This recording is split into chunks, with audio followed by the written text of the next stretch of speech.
round. Thank you very much. Cheryl is totally fine with me for everything. So I am new to Vegas. I moved here in November, so I don't claim to be an expert on Vegas by any stretch of the imagination, but I've spent about the whole 7 months since I've been here learning, asking questions, listening. I have met most of the pediatricians in town and all of the big pediatric specialty groups, in town. But I still have a lot of work to do. I have not gotten outside of the Vegas Valley and met my colleagues. I've met a few in Reno, but not a lot, and I definitely haven't met colleagues who are in the more rural areas. But my intent is to meet every single pediatrician in Vegas, which should not be hard. There's only about 250 of us. And I'll talk more about that. But Intermountain has this kind of fun, I wouldn't say tradition, where they really try to get their senior level leaders to be more relatable to everyone. And we call all of our employees caregivers, which I just think is an incredible message to everyone on how we see ourselves and the people we work with. So we have a practice of just sharing some personal things about ourselves, and I thought it'd be nice for this group to do that too. So I'm just going to tell you a little bit about me. So this is who's the most important in my life. So I have 2 daughters, a husband, and a dog. And you get a little flavor of what my girls love to do. So I have a college golfer, a Division I golfer, and I have an equestrian.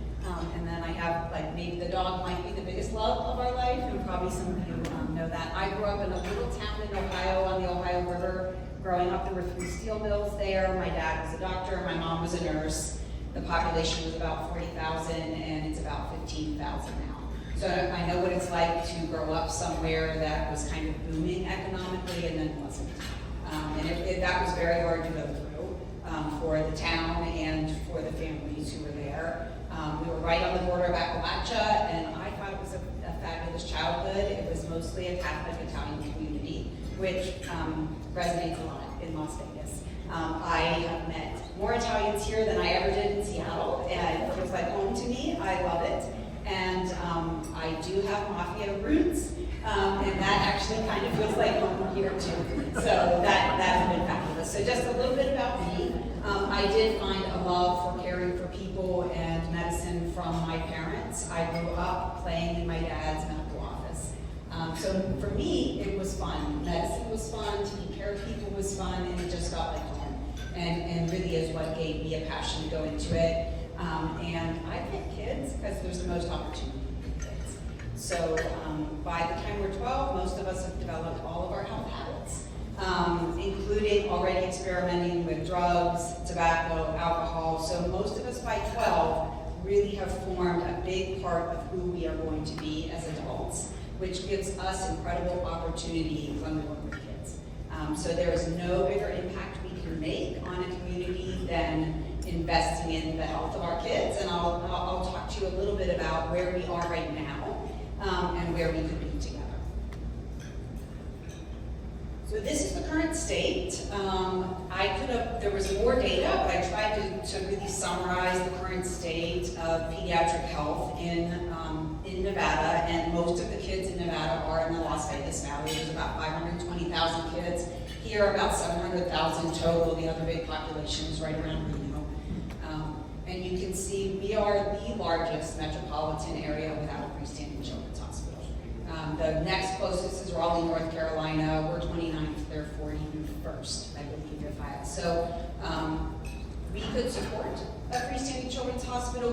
We maybe, I know there's been a couple attempts at freestanding children's hospitals here in the past. May have failed because the population, honestly, maybe wasn't big enough to support it, but it definitely does now. And then you can see we send tons of kids out of state. Either they choose to go, the families choose to go, or we send them. So about 50,000 kids out of that 700,000 every year are going out of state for care, primarily because either we or their families feel like the specialty care they need is not here. So they go to California, they go to Arizona, they go to Utah. And that costs the state a lot of money. So just the Medicaid kids who are going out of state costs us about $100 million. So a lot of money that we are paying other states to take care of our kids. So it's something to think about.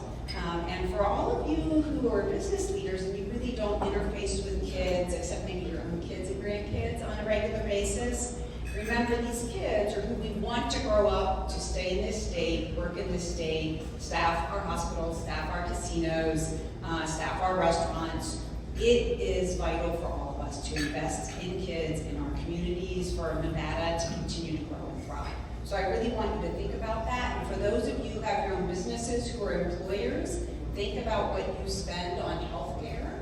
We really can change it. If our kids are healthy, they'll be healthy adults. And that's not what's happening right now for any of us. So just a little bit, how many pediatricians there are here. You can see we have about 250, and these are board certified pediatricians. There's a few more in the state who aren't board certified, but we have about 250 board certified pediatricians for about 700,000 kids. That puts us, at the bottom of pediatricians per kid. So that's about 2,700 kids per pediatrician. It should be closer to about 1,500. So we do not have a lot of pediatricians in this town, despite if you ask the pediatricians, they think there's a lot of them and they see a lot of competition. So it's a super interesting dynamic here. We are no better when it comes to specialty care. So we're not all the way at the bottom, but we're close to the bottom on specialty care. So this is anybody other than a general pediatrician, a pediatric cardiologist, pediatric rheumatologist, pediatric ICU doc.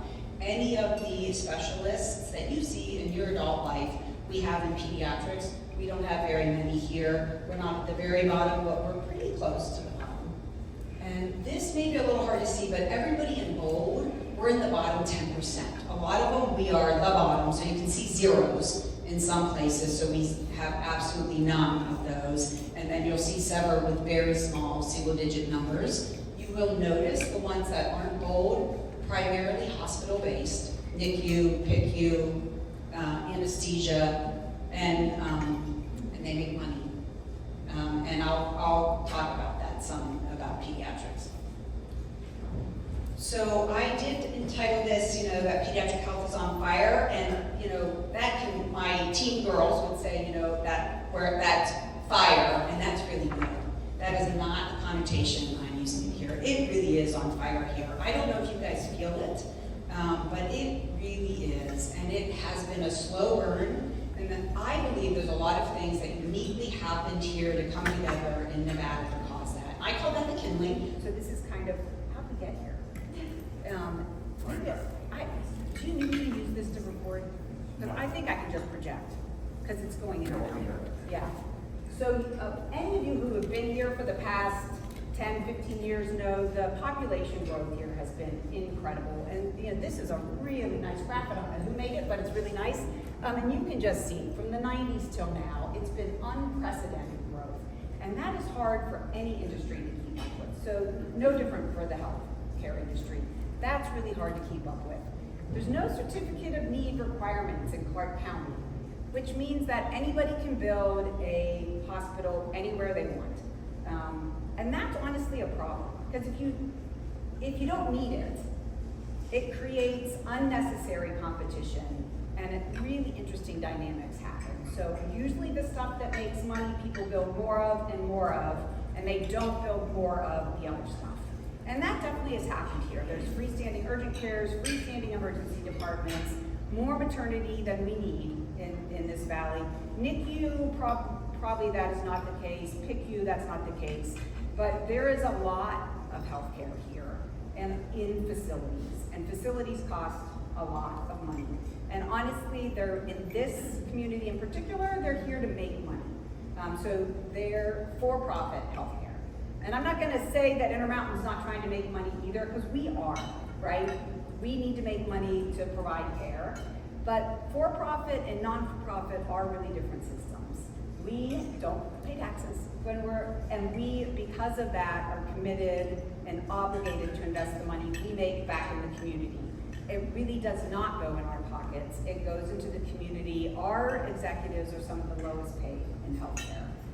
And you will hear them talk about that. There's interesting feelings about that. The top 10 list of highest paid healthcare execs came out, we're not on it. The top 10 making the most money came out, we're not on it. But we take this commitment to invest in our communities really seriously, and I'm proud to be here representing Intermountain. You'll see we don't spend a lot on healthcare in Las Vegas. Now, some of you might feel like, really, I feel like we spend an awful lot, but compared to the rest of the country, we're about the lowest. This is, any physician in town knows this. There's a high cost of malpractice insurance here. We're at the top, we're not number one, but we are close to the top. The malpractice insurance environment here is really unstable. And at times, the higher risk specialties, OB, orthopedic surgery, for sure have had difficulty even getting malpractice insurance. If you can't get malpractice insurance, you're not going to stay here. You're going to go somewhere else. There is a high cost of living index here, so we are above the average. And probably any of you who've been here for a long time really feel that. So for a while that wasn't true, but it is true now. When I moved here from Seattle, it's a higher cost of living in Seattle, but housing is higher cost there. Almost everything else is about the same here. So shopping for anything is expensive here. Eating out's expensive here, groceries are expensive here, entertainment's expensive here, and getting more expensive. And then it's really hard to be a doctor here. So there are administrative burdens here that make it harder to become a doctor here than most states. And if you're looking to come here because you love the weather and you love the outdoors, you can go to Arizona and get all the same things and you can become a doctor a lot faster. And that matters because if I'm not licensed, I can't see patients and I can't make money. And so that matters a lot. There's a huge administrative burden around credentialing with the health insurers here too. It takes a long time to get credentialed. So I applied to get licensed in the very first week of September. I got it at the end of November. I could not see a patient until April. That's how long it took me. So from the first week of September until April. If I was an independent pediatrician, that meant I made no dollars that entire time. Intermountain paid me that whole time not to do part of what they were paying me to do. So I do both. I spend most of my days behind a desk here with you guys, but I do still see patients. I see patients in Centennial, and after this slide, I'll tell you a little about one of my first experiences. So a lot has happened to them. We got kindling. A lot's happened for us as pediatricians, and you're seeing this in your lives too. Consumers have changed. And for all of you, in whatever industry you're in, that's true. What they want, how they want it, how fast they want it, how convenient they want it, it's the same for us in healthcare. And for the youngest consumers, who are our parents of our patients, they want it now. They want it convenient. If it's 10 o'clock at night and they think their kid's sick, they want it taken care of at 10 o'clock. And they will go to, not necessarily the highest quality, they will go to the most convenient, fastest place that's going to see them.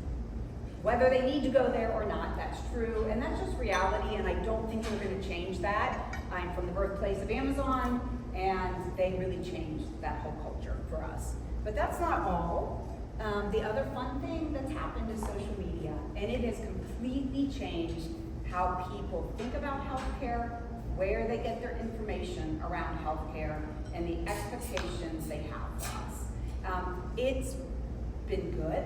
People are better informed than they ever used to be, but it is not always accurate information that they are informed with. Some is, some's not, and we are grappling with that in our practices a lot.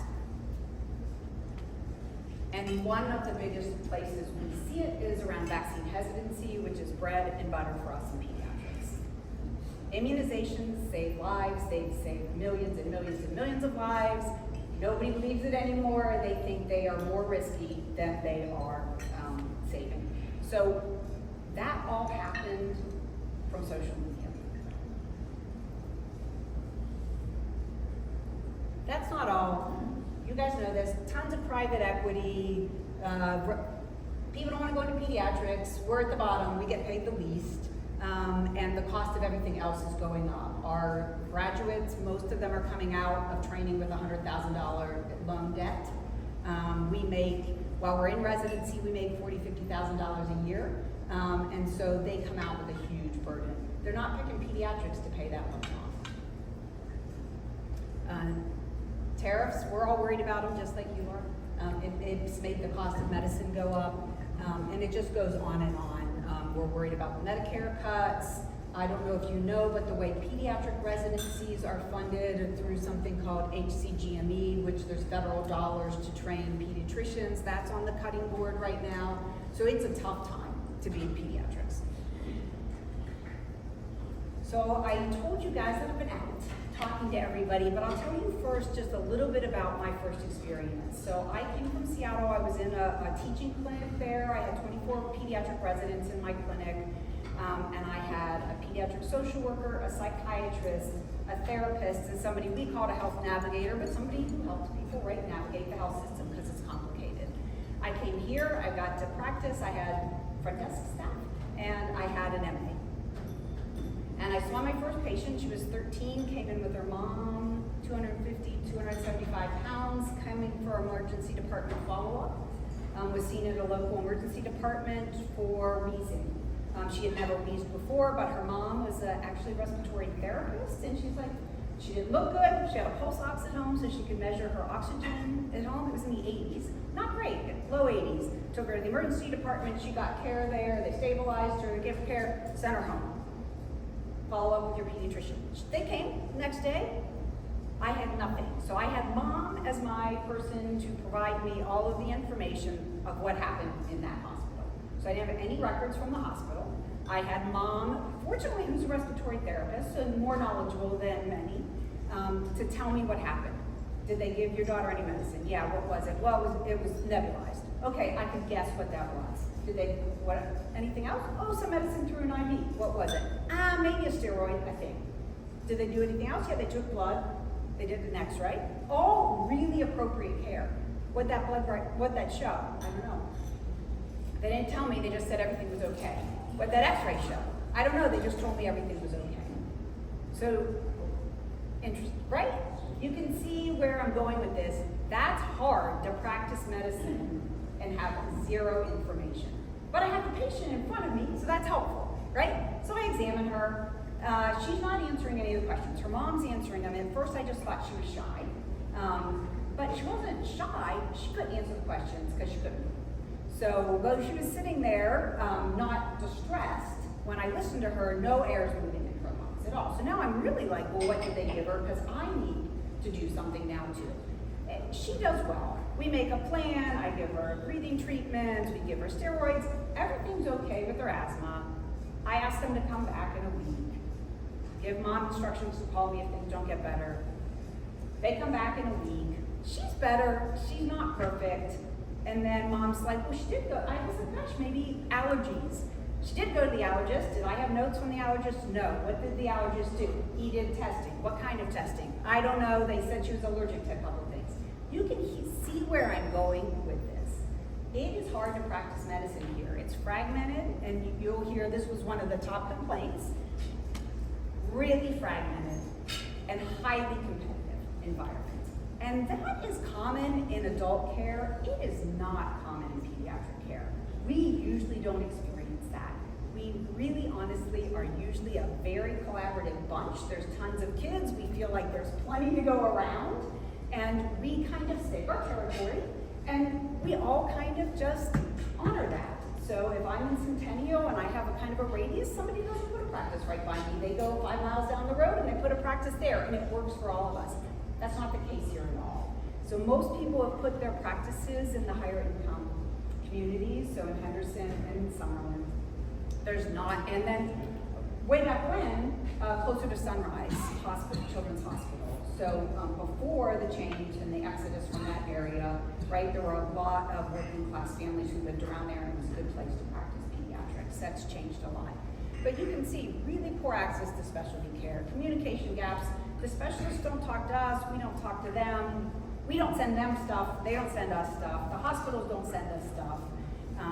It is difficult to practice medicine here, and though it's frustrating for me and it makes it hard, it's the patients, so the kids who suffer because of that. There's more. We're at the bottom for reimbursement, both commercial and Medicaid. It's not good here. I think we're 47th, if I remember the stats correctly.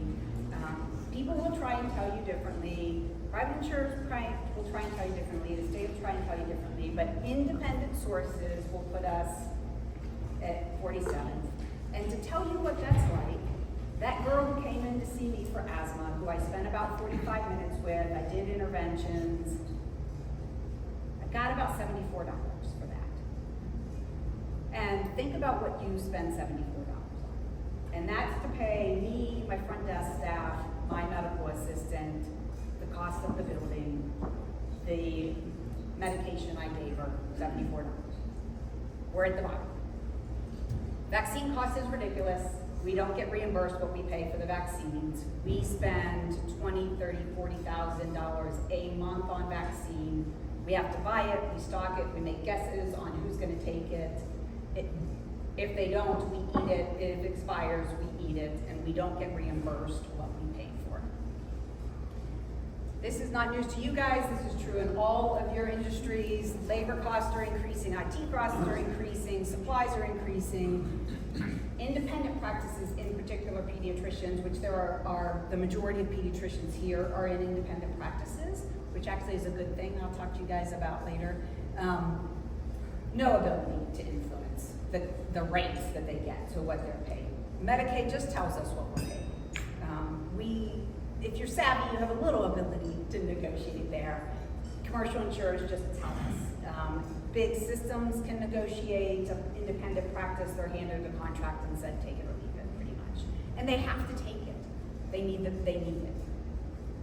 And the regulations and administrative burdens, both at the state level and at the federal level, keep going up. And rightfully so. I mean, healthcare hasn't been real transparent about things. What things cost, our training, our quality, and people are fed up with it. So that we didn't regulate ourselves real well, and so others are regulating us. But it makes it harder and harder for us to practice medicine. So that was all kind of a bummer, right? Like, it was like, oh, she didn't say anything good at all. There's a lot of good things, actually. Being a pediatrician is fabulous. I get to tell jokes all day when I'm with my patients. I get hugs, I get kisses, and it's all okay when it's little kids. It's just fabulous. And really, Intermountain has a vision of inspiring children to live their healthiest lives. And we really we take care of a lot of adults too. I just care about the kids. We just are really invested in helping our communities live the healthiest lives. We can't create health, but we can partner with people to create good health. And one way to do that is really to unify and standardize what we're doing based on true evidence and science. Not, I think this is the best, this might be the best, but to really do it based on true evidence, which has gotten challenging for sure. And really with the goal of, if we did our job right, we'd be the model health system and everybody else would want to be us.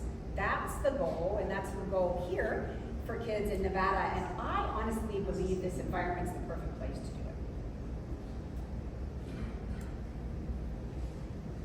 So, how do you do that? Well, some of you who are in healthcare, probably this may sound familiar, so these are called 5 rights, but that we want you to get the right care at the right time, right place, the right type of provider, at the right cost, which means if a nurse can do it, and it's appropriate, let the nurse do it.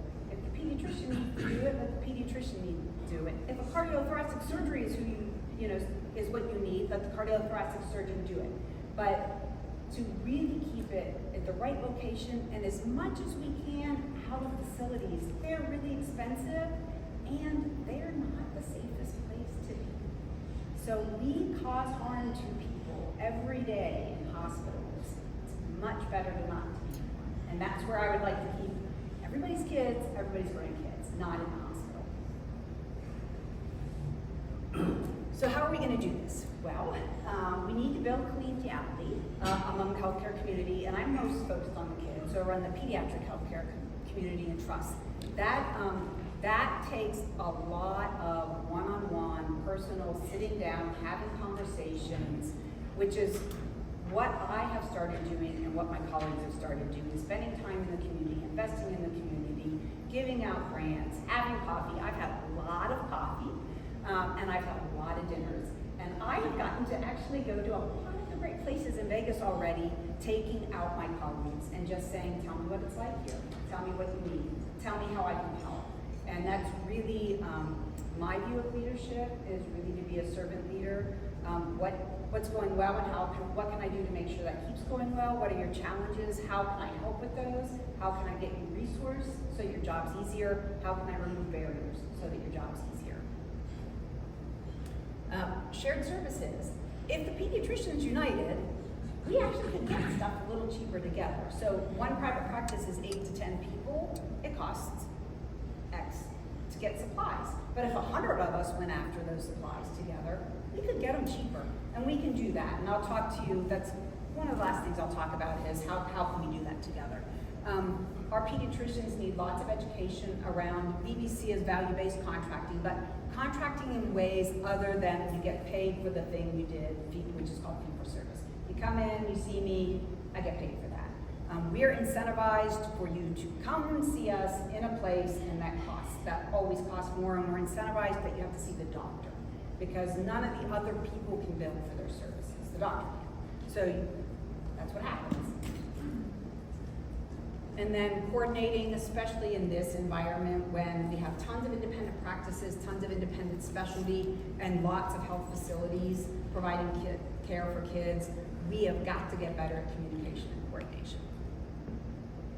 So what we have concluded as Intermountain is that we can create something called a clinically integrated network to start taking all of that off. Starting with independent pediatric practices and then including our Intermountain pediatric practices. We have 4 in town. Create this entity called a clinically integrated network.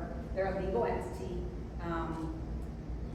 run by physicians. That's core to the way these are set up and usually sponsored by a hospital or a health system. And sponsored by means that they pay. So the health system, in this case Intermountain, is paying for, they pay my salary, they're paying for infrastructure, so data infrastructure, for the infrastructure we need to think about getting shared supplies together, the organization we need to do that, doing contracting together, specifically not fee-for-service contracting, but this value-based contracting that kind of removes some handcuffs for us and lets us provide care in different ways. There's lots of regulation around this. You have to really be careful, but it allows big health systems to use their resource and use it to fund things for private pediatric practices you otherwise couldn't do. You would get into trouble with Stark laws and the FTC. But if you commit to doing this together and you commit to a standard of care and you hold yourselves accountable to it, then the health system is allowed to provide resources for us to be able to do that together.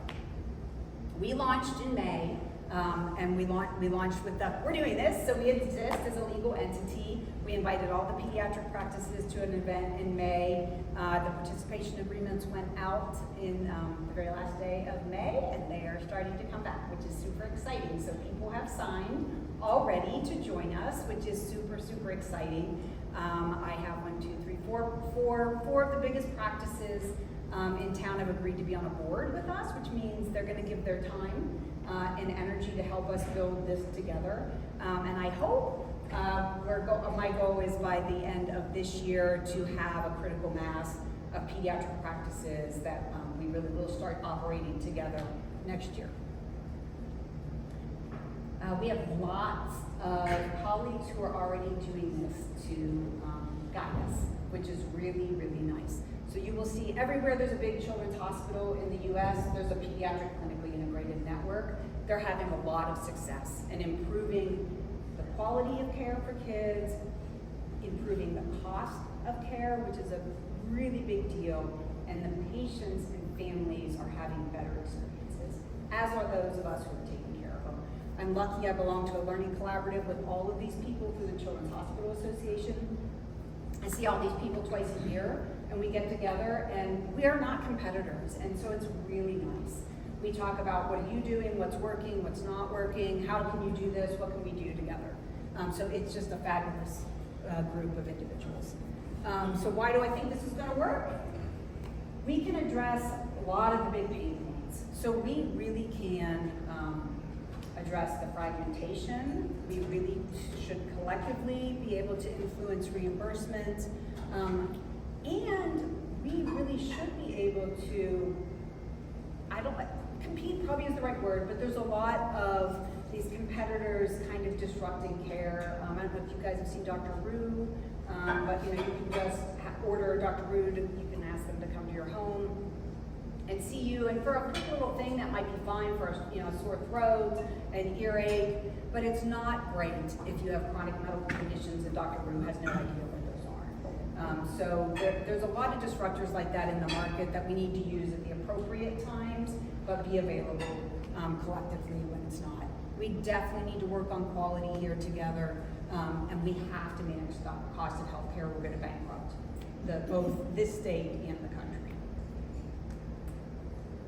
So if we do this well, everybody's needs align, and we kind of coalesce there in the middle. So if we do our job right, everybody wins, and that's really our goals, is to get to that in the middle.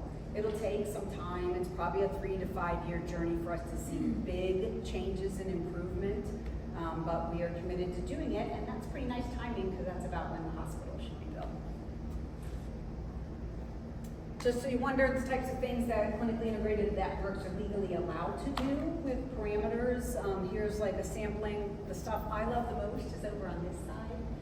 I love quality improvement. I love education, learning, coordinating care, integrating behavioral health. So actually having behavioral health in pediatric practices is something I had and super passionate about. So there's more, but this is kind of where we are right now and thinking about what types of services do we want to be able to do for the community.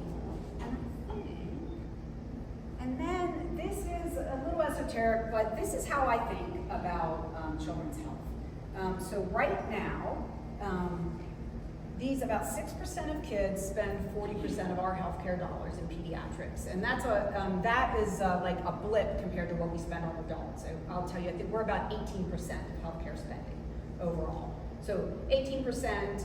So 40% of that 18% is spent on the really sickest kids here.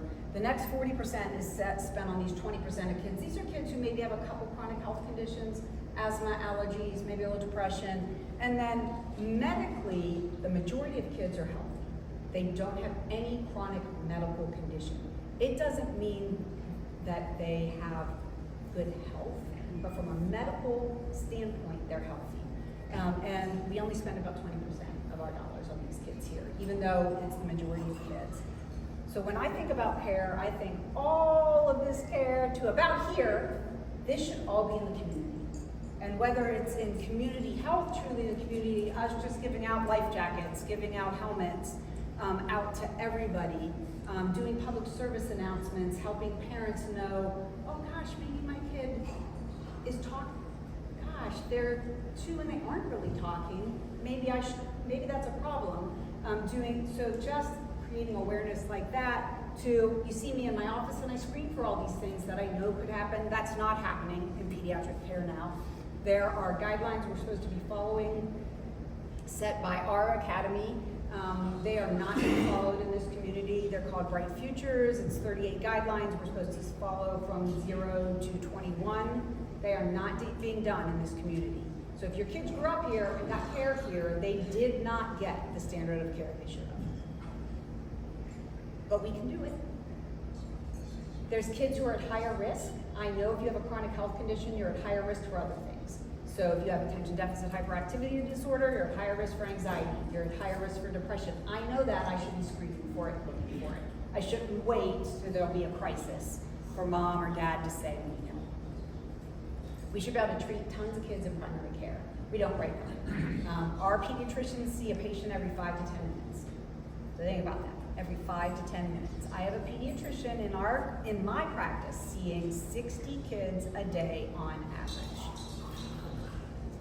If you're only making $30, $40 for every kid you see, that's what happens. So think about that. And think about your kids, your grandkids, and you're worried and you're concerned and you get 5 or 10 minutes of the I know some of you have had that experience. But we can change it. We can. So we are doing it first internally. I had a retreat with my pediatricians on Tuesday. I will not tolerate that. I will not be the senior medical director of a group of clinics that practice that way. I have a lot of work to do to change that. I sat down with our contracting team and said, we need to do something differently. We need to talk to the payers about how we're going to do this. I need to talk to my pediatricians about their pay structure, right? So we're part of the problem too. And we need to talk about kids being first, kids being at the center, and what we need to do to make this good for kids. So this same girl who came to see me for asthma, I saw her back again, right? Because the second time she was better, but she wasn't perfect. I saw her back again. I was able to track down most all of her records. That was nice, and I could read about everything. Before Mom left the second time, she said, the next time we come, we want to talk to you about her weight. So remember, she was about 275 pounds. And I was happy that Mom wanted to talk to me about it. So they came, and this girl still has said about 3 words to me. And dawned on me that, okay, the first time she couldn't talk to me because she couldn't breathe. The second time, her breathing was much better. She still didn't talk to me. This third time, I was just like, there's something wrong with me, right? So I screened her for anxiety and depression. I talked to her a lot about her weight. Imagine being a 13-year-old girl in this environment, growing up with social media, and you're 275 pounds. Imagine what her life is like. She doesn't go out. It was 100 degrees. She had on jeans, a long sleeve t-shirt, a sweatshirt, hood on. I had the luxury of time, and I had a lot of experience doing behavioral health. I spent a lot of time with them, talking to her about her mood, talking to her about her weight. We agreed to try a weight loss medication together. She talked to 2 other doctors who refused to do it for her. It took me a month to get through the process with insurance to get it for her. And we started yesterday.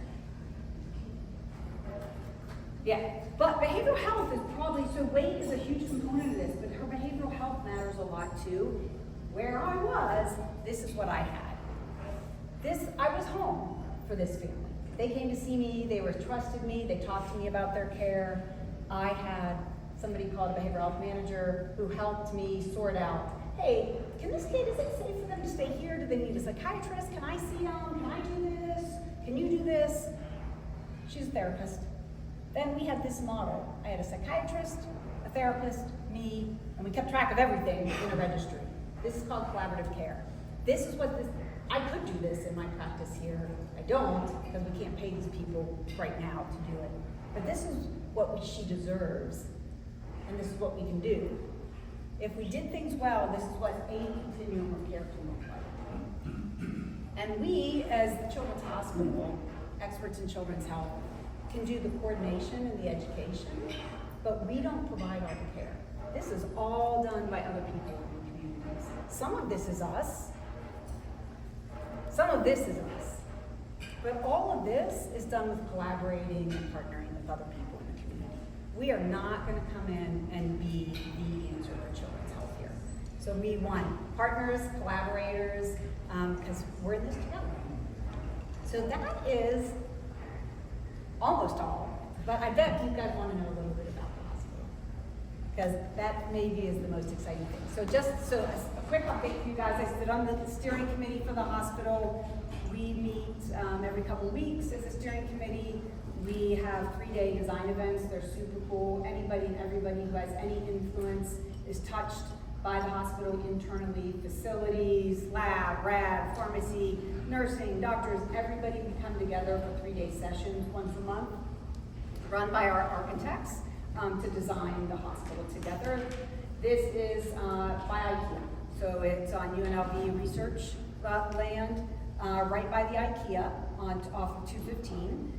Right now, if all goes well, this is what the hospital is going to look like. So Durango and Patrick are so this is an outpatient building. This is all hospital. We'll have, you can see the square, it's like 707. We're almost at 800,000. We keep adding. I think we're stable at about 800,000, and we added because the community told us they needed things. So we have added more in talking to our specialists. Cure for the Kids gave us lots of great information about what we needed from an oncology standpoint. Our cardiology friends told us a lot about what they feel the community needs from a cardiology standpoint, et cetera, et cetera. So we've met with most of the specialists in town. This will have everything save solid organ transplant. So we will have the ability to do everything but solid organ transplant. Every pediatric specialist that a children's hospital should have, we will have. And if I do my job well, and Larry Barnard, who's our president of the hospital, does her job well, we'll have it all day long. Over time, we will have a residency program, a pediatric residency program, and then over more time, we will have fellowship programs, which is where we train the subspecialty care. And that matters.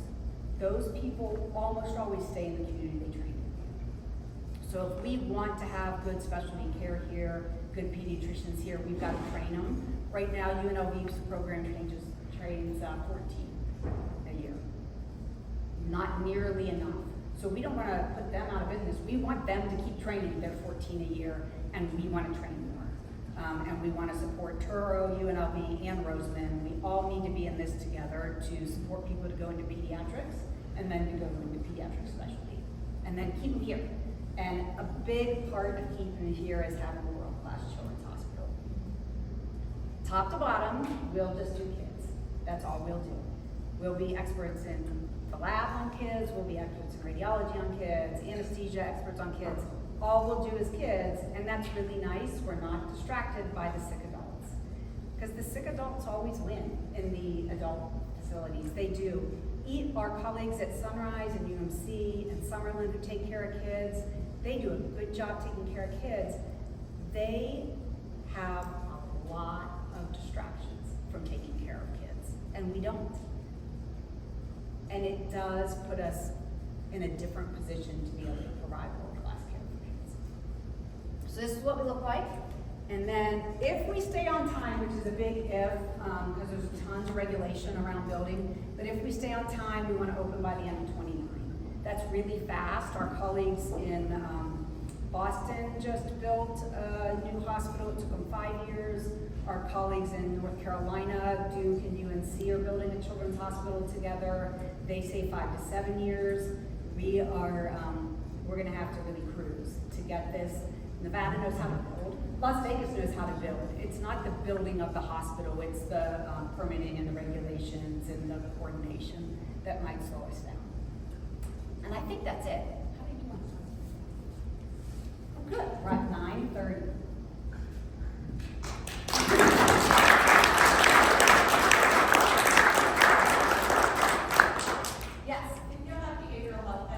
We'll have 24 inpatient behavioral health beds. We'll have a crisis unit off the emergency department and observation beds with behavioral health in mind, which means they have light and off. But we have 3 years to build out everything that leads up to being in the hospital. So hopefully we will have as few kids there as possible, but we will have it. What's the model of clinical information integration that you plan to deploy, and how do other clinically integrated networks do this across the country? Okay, that is a super insightful question, and some do it old school, so they share flat files that the health system uploads into a system and then shares that to everybody. Some are completely and truly integrated. They're on the same electronic medical record across the whole network. And then the health system provides all the data, reporting, analytics, everything. And then there's kind of all these steps in between. Some go to a third party, so they interface their practices to a third party system that they administer, and then they do all their data reporting out of that. We, like the way I did it in Seattle, we third partied all into this one system, and then we took all of that and put it into electronic data warehouse. And we combined it with our hospital data, and then it was in the data lake. And then we organized the data lake, and we did all our reporting out of there. My ideal is health systems are allowed to offer their electronic medical record out to the community at a subsidy. Legally, we can subsidize quite a bit of it and not get in trouble with the government. I have a proposal along with my administrative colleagues out to my leaders at Intermountain to do that. So we'll be on the EPIC platform in the Children's Hospital. All of Intermountain is on September 6th. We're transitioning all our 34 hospitals and I don't know, have 500-ish clinics all to EPIC on one day together. So we will all be completely integrated on the same EPIC, and my ideal is that all of our practices would be on it as well. And we would subsidize that cost as much as we're allowed to. So we'll see. If we can't do that, we'll have to do one of these other interims. But data is key to doing this work together. Couple quick things. Excellent presentation. Is this going to be available to the attendees today? Oh yeah, I will PDF. I'll change it into a PDF and I'll share it with you, Diego. It's nothing. There's nothing secret. Only the VIPs, Bruce. Okay. Well, one other quick thing. I am a recovering hospital administrator and been here 40 years. And recovering is the correct term. There's two. If you could just address the two big bugaboo's I. Yes. Staffing, number one. Yeah. And that's going to be tough to get. You know, we just don't. You're very correct. We are way behind. How are you guys going to address that? That's a tough one. Yeah. So I'll tell you, Children's Hospital helps with the staffing. Okay. So it does, right? We have one pediatric neurosurgeon here, right? So she's a University of Utah employee, and then Intermountain contracts with them, and we provide everything else for her. She's here. We said to her, Taryn, what do you want? What do you need? What will get a pediatric neurosurgeon another one? And she's like, well, I want an MRI in the OR. I want my OR set up this way. I want my office near the OR. Like she told us, we're like, great, done, check. So that's a big component of it, I will tell you, is to provide the state of the art to the specialists. And we did the same thing with cardiology. We're gonna have a world-class cardiology, top to bottom. So that'll help with on the doctor front.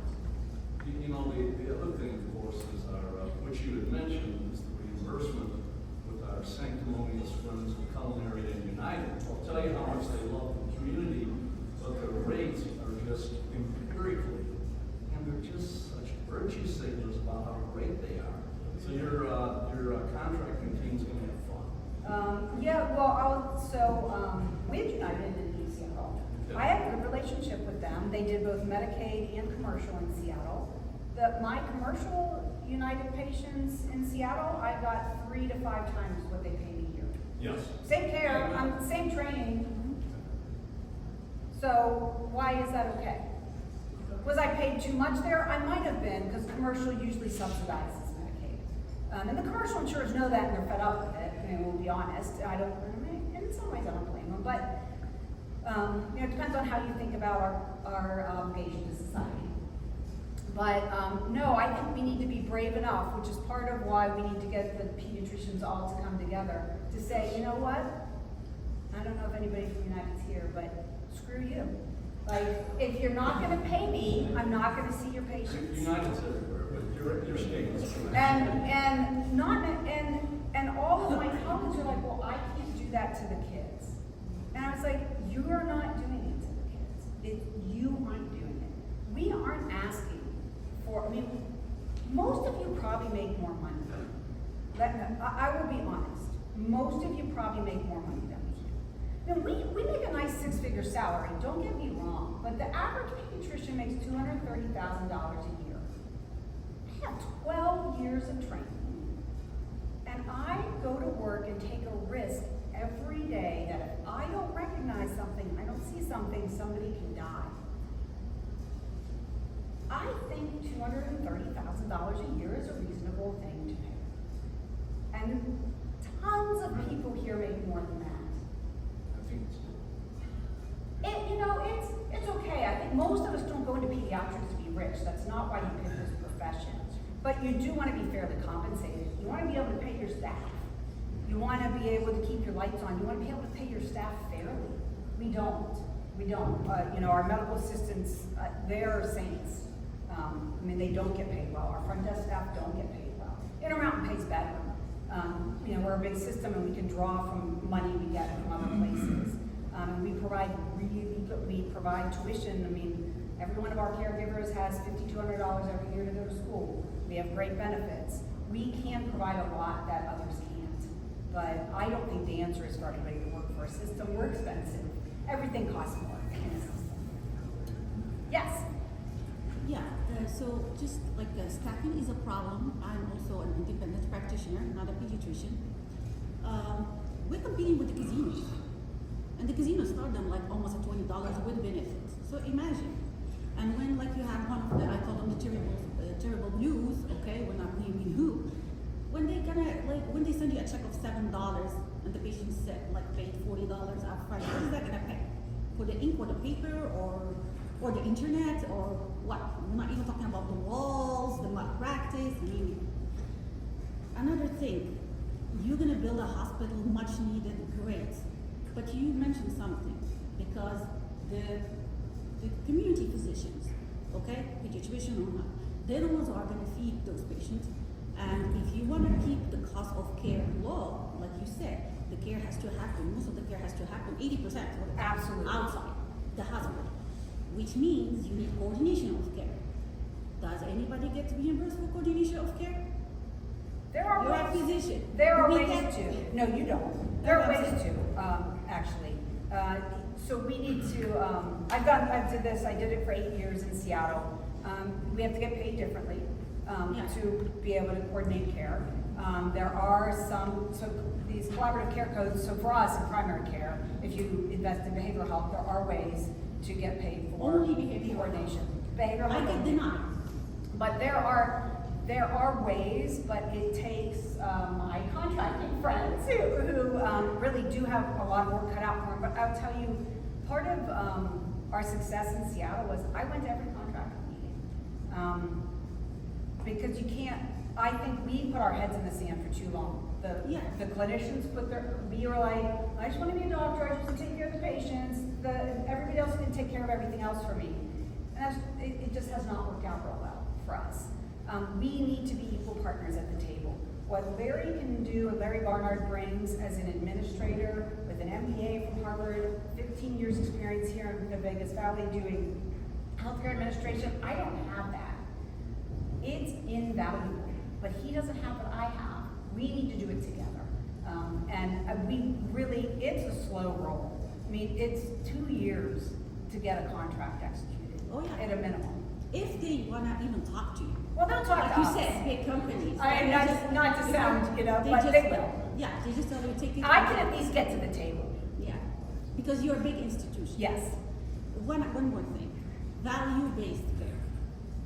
It sounds wonderful, but there is a fundamental flaw there when you're the medical, where you're like the health plan, okay, dictating the care, okay, dictating what the doctor can do and what cannot do, and asking for value, and when you don't get value because of your policies that you impose on the doctor, whether it's a step therapy, denial, this and this, and then basically your panel, when it's not working, your plan, your frame of work, you're asking the doctor to squeeze a value out of it, and when it doesn't happen, it's their fault.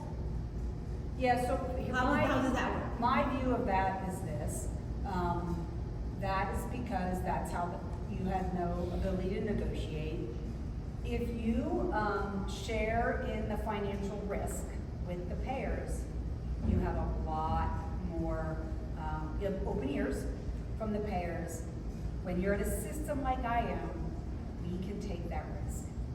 My independent practices cannot afford to take that risk. Through a clinically integrated network, I can take that risk for them. Yeah. And that is, I think, ultimately where we and PEDS need to go, personally. To be able to have that collective conversation of, you're gonna remove 80% of the prior authorizations. You end up approving them anyway, but it took me and my staff's time, and that Yes. wasted money and time for everybody. We need to do those things together. When you have a payer partner, when you are financially at risk, they listen, you have much more ability to negotiate, and you win. When you do well, you win.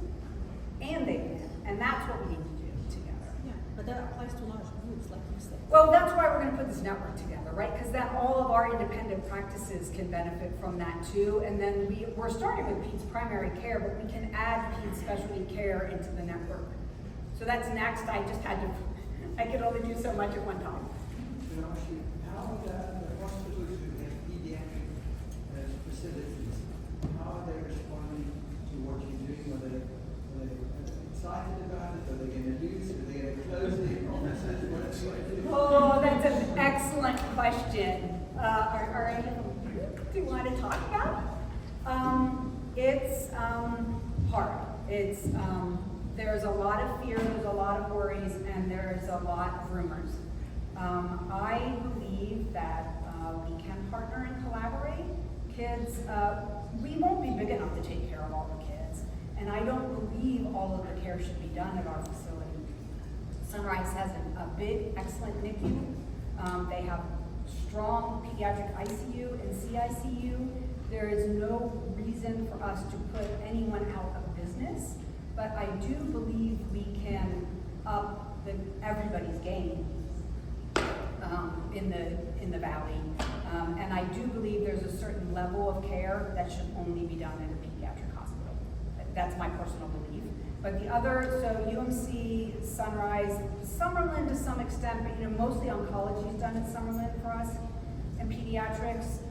We've had good conversations, but yeah, there's worry and fear because the only things, honestly, that UMC's different, but Sunrise and Summerlin have invested in the part of children's health that makes money. That's the only part. They're not invested in behavioral health. They didn't invest in endocrinology. They didn't invest in infectious disease. They didn't invest in rheumatology. They did not invest in the things that we need but don't make money. When you think about long-term plans, are you guys planning to place a satellite campus in maybe North Las Vegas, Henderson, or something as such? Yeah, that's an excellent question. We don't know. We planned this out projecting all the way to 2050. So I didn't show you stage 2 because we just need to get to stage 1. But we have this campus planned out through 2050 to add on another tower, another outpatient building, if there's the need. I personally believe it would be great to do everything but hospital in North Las Vegas. It is definitely a pediatric care desert, from everything from primary care on up, and I believe there's tons of opportunity there, but nothing definitive right now. It was hard, this was a compromise, this location, there's good and bad about where this location is. It's really accessible, it feeds a lot of the community, but not all of it.